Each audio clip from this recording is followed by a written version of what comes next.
안녕하세요. 오늘도 사연 살롱을 찾아주셔서 감사합니다. 저는 50대 중반의 여성이에요. 제 과거를 돌아보니 저도 이래저래 많은 일을 겪으면서 여기까지 왔더라고요. 저는 대학교 2학년 때까지 크게 어려움을 모르고 사랑 많은 부모님 아래서 마냥 행복하게 살았답니다. 아버지는 좋은 회사에 다니셨고 어머니는 저와 남동생 교육에 관심이 많은 전형적인 주부였어요. 동생은 공부하는 것도 좋아하고 학교에서 전교에 손꼽는 수재였지만 저는 공부보다는 친구들과 노는 걸 좋아했고 가만히 있는 것보다는 활동적인 편이었어요. 학교 성적도 중위권 대학을 갈 정도만 유지했었죠. 엄마는 제가 조금만 열심히 하면 더 잘할 수 있다고 하면서도 사람마다 다 갖고 태어난 게 다르니 어쩌겠니? 수영이 너는 친화력이 좋고 활발하니까 그거에 맞는 일 찾아서 잘 살면 돼. 그럼 내가 누군데 걱정하지 마 엄마. 나 잘 먹고 잘 살 자신 있어. 저는 대학에 들어가서도 같은 과 친구들과 어울려서 미팅하고 단체 활동하는 걸 더 좋아했어요. 그게 제 삶의 낙이었고 즐거움이었거든요. 하지만 2학년이 되고 얼마 안 돼서 아버지가 뇌출혈로 갑자기 쓰러지셨어요. 수술 후 엄마가 지극정성으로 간호하셨지만 다시는 일어나지 못하셨어요. 그때까지 아무런 염려 없이 살던 저는 처음으로 큰 충격을 받았고 순식간에 집안의 가장 노릇까지 하게 됐어요. 남동생은 한창 공부할 고등학생이었고 엄마는 사회생활을 해보신 적 없었으니 제가 나서야 했고요. 아버지를 잃은 슬픔이 채 가시기도 전에 저는 평소에 잘 알고 지내던 선배를 통해 일자리를 얻었어요. 작은 회사의 잡무를 돕는 일이었는데 감사하게도 제 사정을 알고 학교에 다니면서 시간제로 일할 수 있게 해주셨어요. 선배, 너무 고마워요. 진짜 힘들고 막막해서 학교를 그만둬야 하나 고민도 많았거든요. 진짜 이 은혜를 어떻게 갚아야 되죠? 은혜라니 힘들 때 다 서로 돕고 사는 거지. 네가 나 동아리에서도 과에서도 얼마나 잘 챙겨줬는데 다 네가 한 만큼 돌아온 거야. 힘들겠지만 성적도 좀 신경 써. 그래야 졸업하고 직장 들어가기 쉽잖아. 너 어렵다고 중도 포기 말고 어머니랑 동생 생각해서라도 끝까지 힘내야 돼. 알았지? 저는 그렇게 선배와 과 친구들의 격려와 도움으로 생활비를 벌며 공부를 했어요. 졸업 후 저는 중견 규모의 여행사에 들어갔어요. 당시 해외여행을 가는 사람들이 늘어나면서 여행사도 많아졌거든요. 제가 잘할 수 있을지 걱정도 많이 됐었는데 전에 회사에서 아르바이트를 했던 게 꽤 도움이 많이 되더라고요. 거의 심부름이나 마찬가지였던 일인데도 일머리가 생긴다고 해야 되나요? 그런 게 되니 정말 경험해본 건 무시 못하겠다 싶더라고요. 제가 취직을 하고 나서부터 엄마도 동생도 마음을 놓았어요. 수영이 너한테는 미안하지만 이제야 한시름 놓이는구나. 준영이 내년에 대학 들어가고 지금보다 또 나아질 테니 그때까지만 참고 나중에 너 하고 싶은 대로 하고 살아. 엄마, 나 지금 엄청 좋은데? 내가 이렇게 집안의 의지가 되니까 그것도 기분 좋고 지금 하는 일도 내 적성에 잘 맞아서 좋아. 엄마가 그랬잖아. 내 성격에 맞는 대로 잘 살 거라고.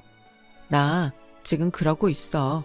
그러니까 미안하다고 하지 말고 엄마도 이제 쇼핑도 다니고 친구들도 만나고 재밌게 살아.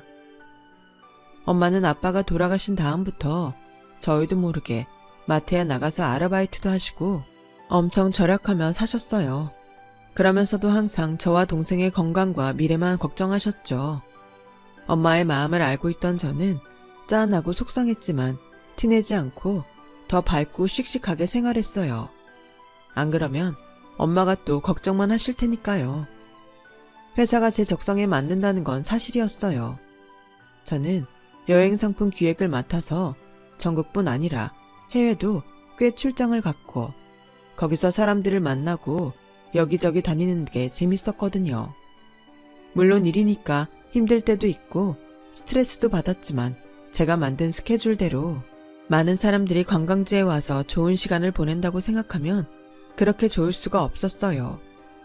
그렇게 일에 빠져서 시간 가는 줄 모르고 지내는 사이에 동생은 대학에 들어가서 1학년 공부한 후 군대를 가게 됐고 저는 대리로 승진하게 됐어요.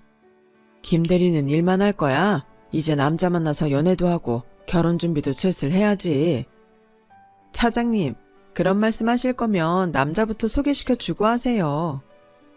저는 회사 사람들이 왜 솔로로 혼자 지내냐고 제 사생활을 간섭할 때마다 기분이 좋지는 않았지만 농담처럼 잘 넘기곤 했어요. 그런데 제 나이가 30 코앞이 되자 엄마도 걱정을 하셨어요. 수영아, 너 결혼 생각이 아주 없는 건 아니지? 준영이도 조금 있으면 졸업하고 이제 우리 집 걱정 안 해도 되는데 네가 너무 일에만 매달려서 남자를 거들떠 보지도 않는 것 같아. 집 때문에 그러는 거면 이제 마음 푹 놔도 돼. 그런 거 아니 엄마. 나 진짜 지금 일이 좋아서 그래. 남자야 좋은 사람 만나면 당연히 결혼할 거야. 이제 나 집 걱정 안 하니까 그런 생각하지 마. 라고 말은 했지만 그래도 장녀로서 책임감이 있었거든요. 제가 결혼하고 나면 더 쓸쓸해하실 엄마도 걱정됐고 제가 없이 지내실 노후의 경제적 생활이 걱정돼서 보험도 이것저것 들고 했기 때문에 솔직히 말하자면 결혼에 신경 쓸 여유가 없었어요. 조금이라도 더 일하고 벌어서 돈을 마련해야 했으니까요. 동생이 졸업하고 바로 취직한다고 해도 사회 초년생인데 아무래도 모으는 것보다는 쓰는 돈이 많을 게 뻔했고요. 저는 주변의 염려와 결혼 독촉에 때가 되면 좋은 사람 만날 거라고 입버릇처럼 말하게 됐어요. 그런데 말이 씨가 된다더니 몇 달쯤 지나서 정말 남자를 만나게 됐어요. 저희 회사가 대형 여행사에 상품을 납품하게 되면서 기업 대상의 패키지를 처음 만들게 됐거든요. 그래서 대기업과의 미팅을 하게 됐는데 남편이 담당이었어요. 몇 번의 미팅이 오간 후에 저는 패키지 기획을 마무리했고 그날 남편은 처음 제게 데이트 신청을 했어요. 김 대리님, 저 처음부터 호감이 있었는데 모르셨어요? 일하는 도중에 이러면 저를 선수라고 생각하실까봐 꾹 참았는데 이런 제 마음 생각해서라도 한번 만나주세요. 처음에는 인상이 깐깐하고 차가워 보였는데 의외로 귀여운 데가 있어서 저절로 웃음이 나더라고요. 알겠어요. 그런데 저 아니다 싶으면 뒤도 안 돌아보는데 혹시 제가 다시 안 만난다고 해도 일에 지장 주시면 안 돼요. 에이, 저를 뭘로 보시고 이래봬도 공사 구별은 뚜렷하다고요. 그렇게 저희의 만남이 시작됐답니다. 남편은 첫인상 때보다 편하고 부드러운 면이 있어서 한 번, 두 번 만나다 보니 그냥 사귀는 사이가 되고 말았어요. 1년이 좀 안 되게 만나던 어느 날 남편은 오랜만에 바람을 쐬러 간 호숫가에서 제게 프로포즈를 했어요. 수영아, 나는 처음 너를 본 순간부터 이 사람이다 하는 강렬한 운명을 느꼈어. 이제는 우리가 앞으로의 인생을 함께할 때가 된 것 같아. 결혼하자. 너하고라면 평생 행복할 자신 있어. 일할 때 빼고는 평소 좀 우유부단했던 사람인데 박력 있게 말하는 모습을 보니 정말 확신이 있나 보다 했어요. 남편은 제게 운명을 느꼈다고 했지만 저는 사실 아니었고 호감을 느낀 것도 몇 번 만나다 보니 인상과 달랐던 게 좋아서였기 때문에 그런 말들이 좀 부담스러웠어요. 게다가 2번 정도 남편 어머니를 잠깐 뵌 적이 있는데 굉장히 화려한 분이어서 다가가기 어렵게 느껴졌어요. 그런 점들 때문에 바로 대답하기 어려웠던 저는 망설이기만 했죠. 제가 대답을 하지 않고 만나는 것도 핑계대며 자꾸 미루자 남편은 퇴근 시간에 장미꽃다발을 들고 제 회사 앞에 와서 다시 청혼을 하더라고요. 이번에는 모두 다 듣게 공개적으로요. 김수영, 사랑한다. 결혼하자. 우리 꼭 행복할 거야. 저는 창피하기도 하고 왜 저러나 싶어 화도 냈지만 그만큼 저를 좋아하고 절실하니 저러는구나 싶어 좀 감동했어요. 결국 다음날 저는 프로포즈를 받아들였고 남편은 밤에 집에 찾아와서 엄마와 남동생에게 인사를 했어요. 수영이 남자친구 있는 건 알고 있었는데 이렇게 결혼한다고 찾아오는 거 보니 내가 다 벅차네. 부디 둘이 잘 살고 우리 수영이 행복하게 해줘야 돼. 염려 마세요 장모님. 저희 잘 살 거예요. 우리가 죽이 참 잘 맞거든요. 죽이야 좋을 때만 맞는 거지 싸울 때도 그런 건 아니잖아요. 아무튼 우리 누나 힘들게 하면 그때는 알아서 해요. 처남, 나는 형제가 없어서 좀 외롭게 컸거든. 앞으로 동생처럼 생각할 테니까 날 형이라고 불러. 그런 건 시간이 좀 지나야죠. 라며 동생은 좀 시큰둥하게 대했지만 그래도 제 결혼을 축하해줬어요.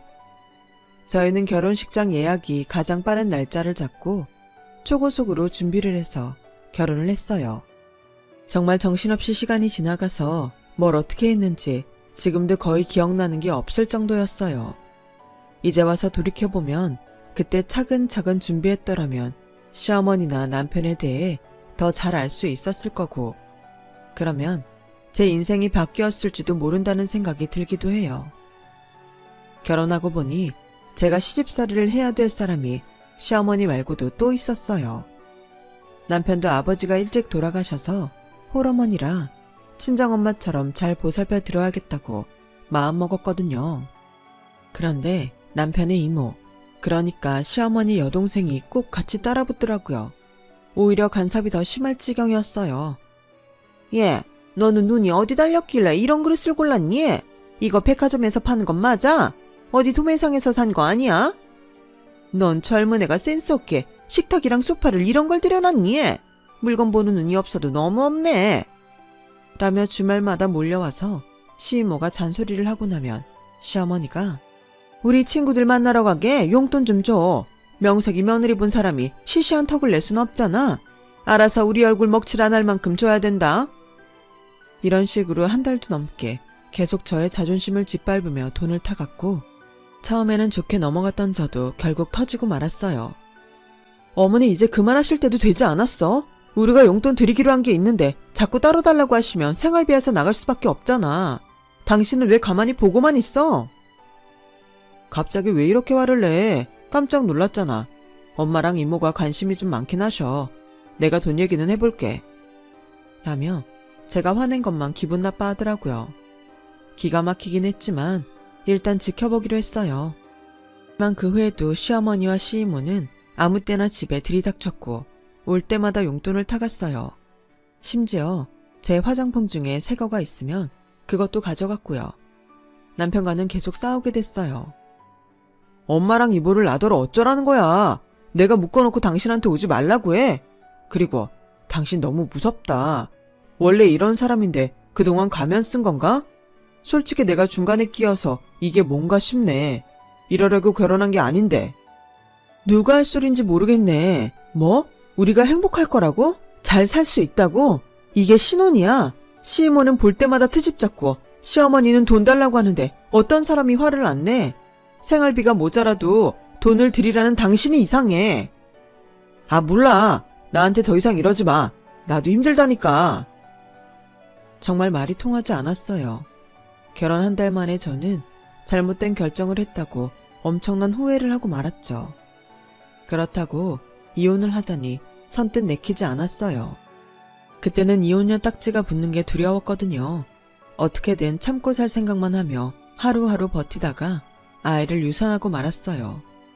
저는 그때 계속 밥도 제대로 못 먹고 잠도 잘 못 잤기 때문에 아이가 생겼다는 인식도 하지 못하고 있었어요.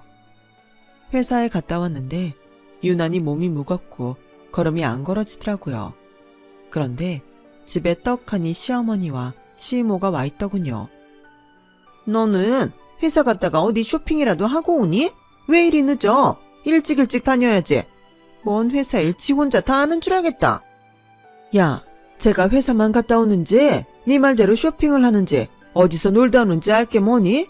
내 아들은 하루 종일 쎄 빠져라 대기업 사무실에서 일하는데 쟤는 여행사 핑계대며 놀 거 다 놀걸? 어머니, 다른 건 참아도 제 일 가지고 그러는 건 저도 힘드네요.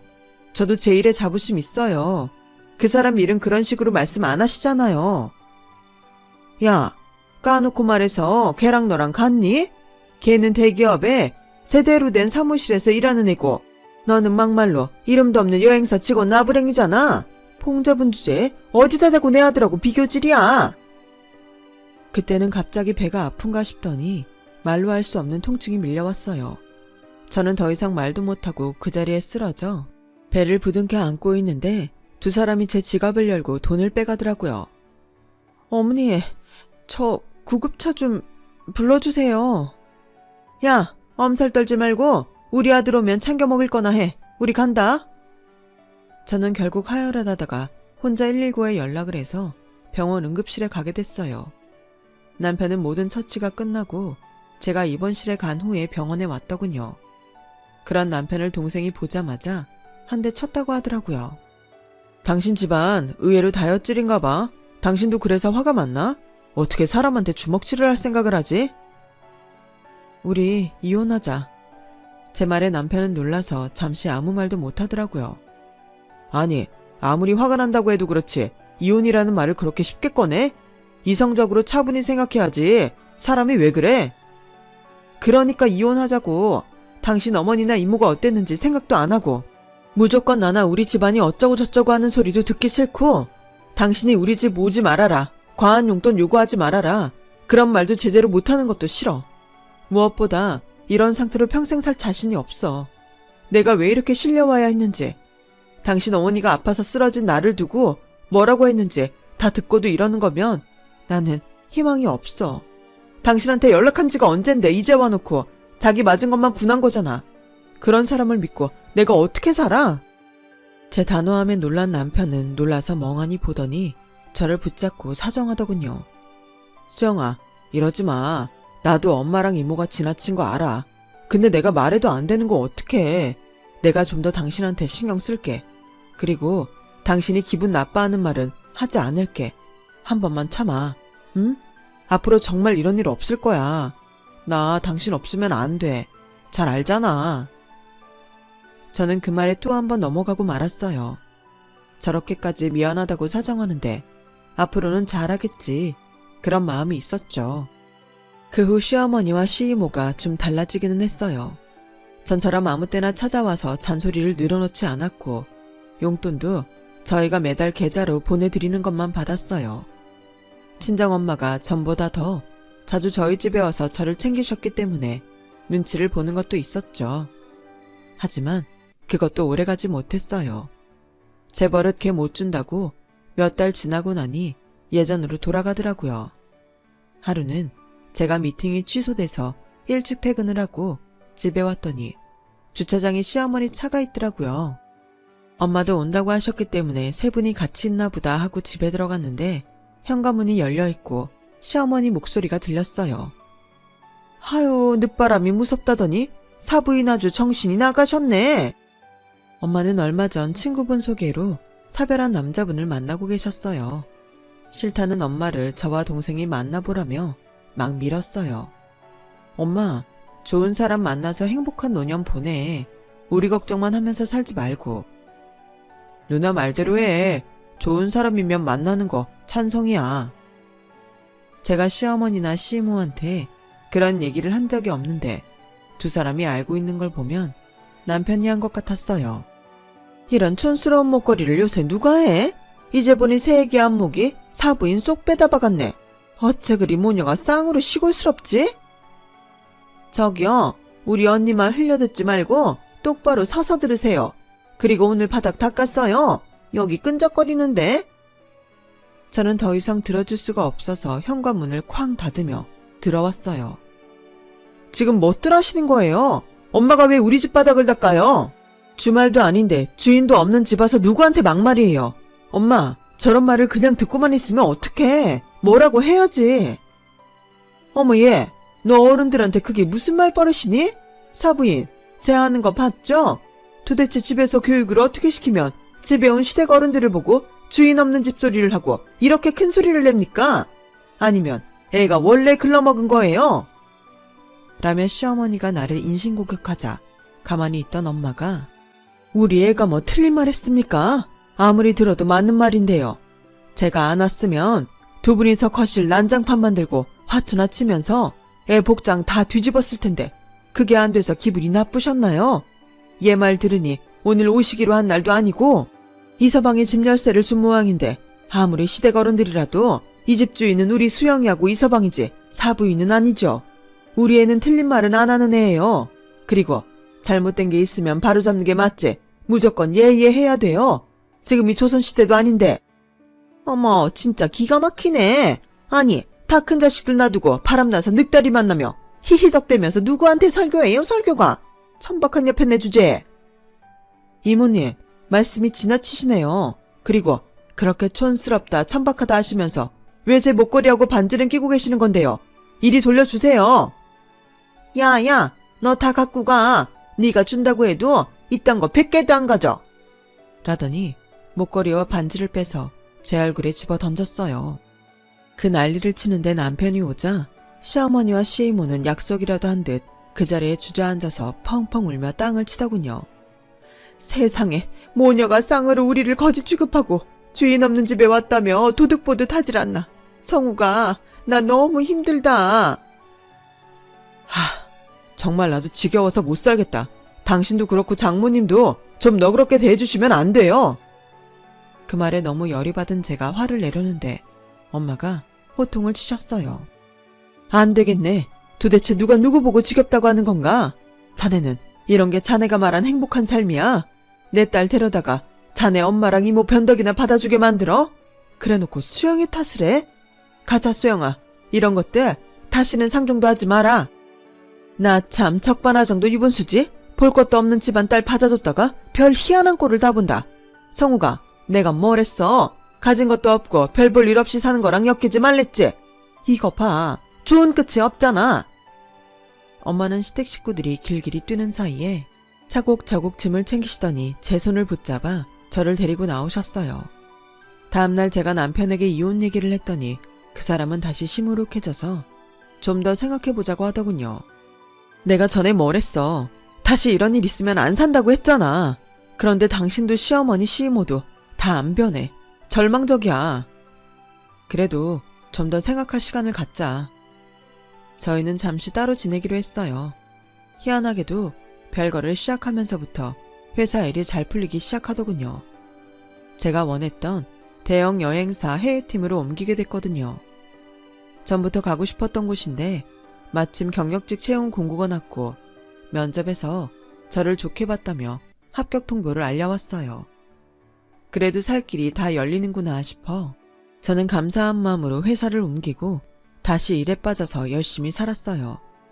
제가 지난 직장에서 워낙 이런저런 일들을 많이 했던지라 크게 어려움 없이 적응했고 웬만한 일 처리도 당황하지 않고 할 수 있었어요.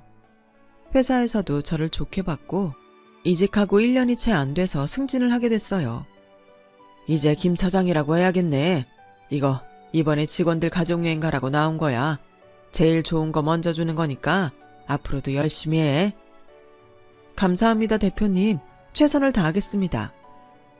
해외여행 비행기 티켓에 최고급 호텔에서 묵을 수 있는 패키지 이용권이었어요. 저는 바빠서 제대로 쉬지도 못하는 동생한테 꼭 휴가 내라고 연락하고 엄마와 함께 여행 갈 계획을 세웠어요.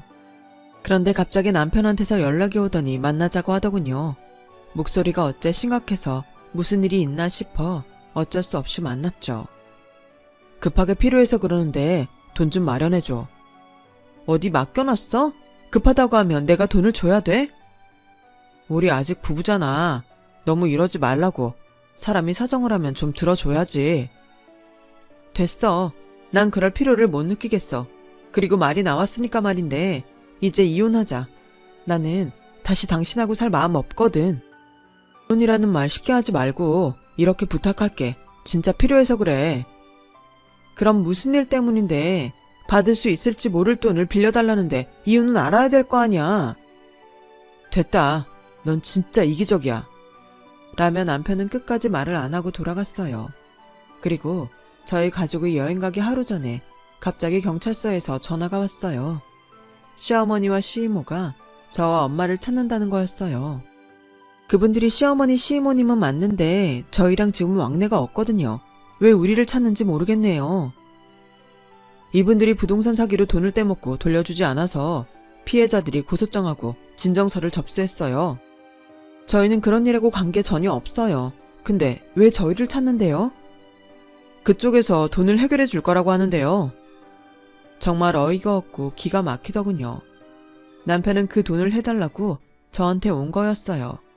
한두 푼도 아니고 몇 억이나 사기를 쳤는데 눈을 묻지 말고 달라고 하더니 사람이 어떻게 그렇게 뻔뻔한지 모르겠더라고요. 제가 거절을 했더니 얼마 안 있어 엄마한테 전화가 걸려왔어요.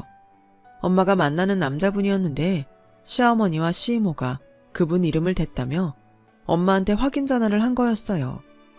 사실 엄마가 만나는 분은 경찰서장이었거든요. 제가 그건 남편한테도 말하지 않았는데 어떻게 알고 엄마가 만나는 분 얘기까지 꺼낸 거였어요. 저는 더 이상 참을 수 없어서 두 사람이 있다는 경찰서로 갔어요. 시어머니와 시이모는 조사를 받다가 저를 보더니 벌떡 일어나서 제 두 손을 잡고 눈물을 찍어내고 쇼를 하더라고요. 아유, 우리 애기가 이렇게 왔네. 정말 고맙다, 새아가. 우리도 억울한 건 많아. 네가 그걸 알아야 돼. 네 아버지 되실 분은 같이 안 온 거야. 여기로 전화하고 해결하느라 바쁘신가? 시어머니 이어 시애모까지 헛소리를 하는데 정말 오만 정남이가 다 떨어져 버렸어요. 저희 집안일까지 신경 쓸 여유도 있고 그렇게 심각한 게 아닌가 보네요. 형사님, 저도 이 사람들 고소하러 왔어요. 남의 집안일을 캐서 마음대로 떠벌리는 거 개인정보 위반 아닌가요? 제가 세게 나오자 두 사람은 얼굴이 파랗게 질려서 어쩔 줄 모르더군요. 이것들 봐요. 내가 왜 댁들이 사기친 돈을 갚아요? 뭐? 새아가? 우리 애기? 내가 사는 동안 그런 말 한 번이나 들어봤으면 몰라. 이제 와서 왜 친한 척이에요? 그렇게 우리 엄마 바람났다면 모욕하고 난리를 치더니 자기들 급하니까 아버지 되실 분이라고요? 지금 장난해요. 댁들이 잘못한 건 댁들이 책임지세요.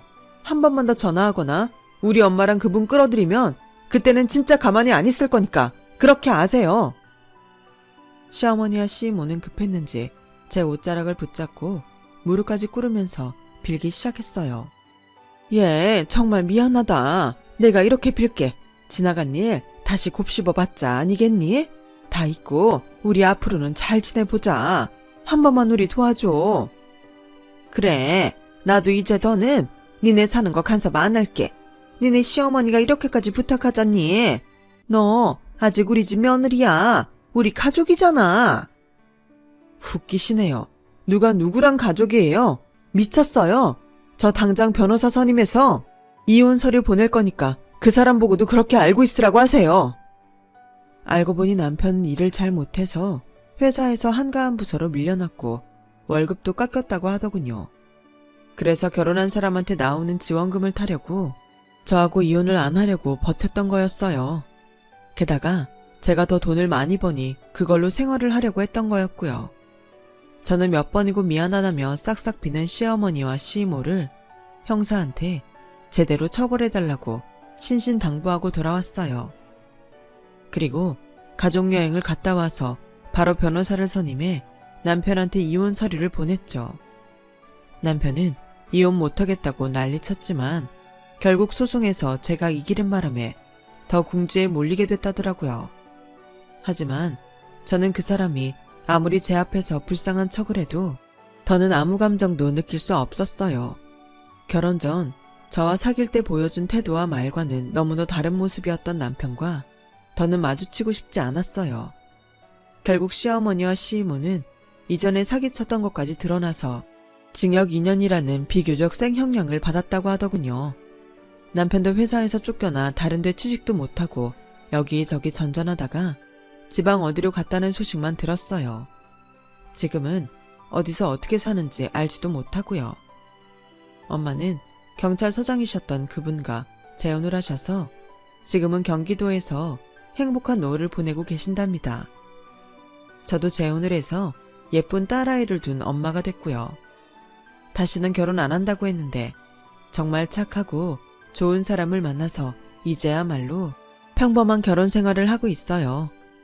제 이야기는 여기까지예요. 지금까지 들어주신 분들 모두 건강하시고 매일 행복하시길 바랄게요. 감사합니다. 여러분, 사연 댓글에 응원과 현명한 조언 부탁드려요. 좋아요와 구독은 저에게 큰 힘이 됩니다. 오늘도 좋은 일 가득하세요.